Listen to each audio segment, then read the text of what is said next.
Bonjour, Philippe Quinter, je suis le directeur du développement durable et de la RSE de Bpifrance.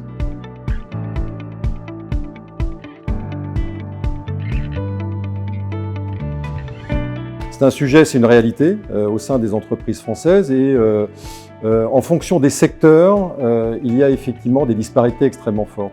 Je pense notamment au secteur de la tech, tout ce qui nécessite, je dirais, des compétences d'intelligence artificielle, numérique, mathématiques. Il y a très peu de femmes. Et là, il y a tout un ensemble de raisons, parce que nous, on voit les femmes dès lors qu'elles ont des projets et qu'elles s'adressent à nous ou à nos partenaires pour être financées ou investies. Mais le sujet fondamental, c'est toute la chaîne amont.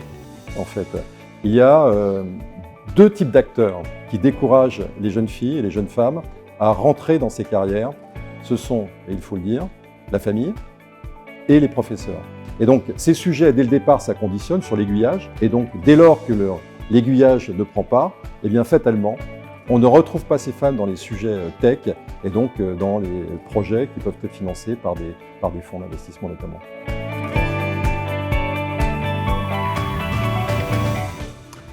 Bien, le conseil, c'est un conseil général, c'est croire et oser. Croire en soi, croire en ses capacités et oser le faire. Les femmes aujourd'hui qui ont et qui aspirent à prendre des responsabilités et avoir une vie personnelle harmonieuse, eh bien, doivent prendre les mesures et les initiatives pour le faire. Donc c'est à la fois une posture managériale, c'est à la fois une innovation managériale. Pourquoi? Parce que les modèles ne sont pas si nombreux que ça.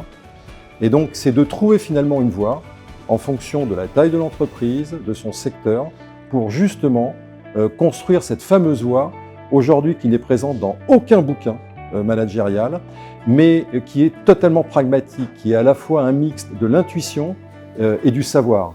Donc c'est quelque chose à créer, et en cela c'est assez passionnant d'ailleurs. Mais c'est vrai qu'il y a des embûches, il ne faut pas se voiler la face, c'est pas facile. Il y a des oppositions aussi.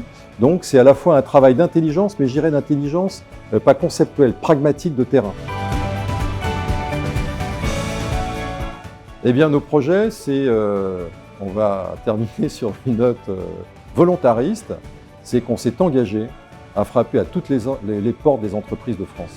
Tous nos collaborateurs, il y a plus de 1500 collaborateurs sur nos 50 implantations, c'est dans notre plan stratégique, vont taper aux portes des entreprises, clientes et non clientes, pour leur demander d'avancer sur ces sujets, de leur expliquer pourquoi il faut avancer, de les inciter au travail et de leur dire « vous n'êtes pas seuls, on va vous accompagner ».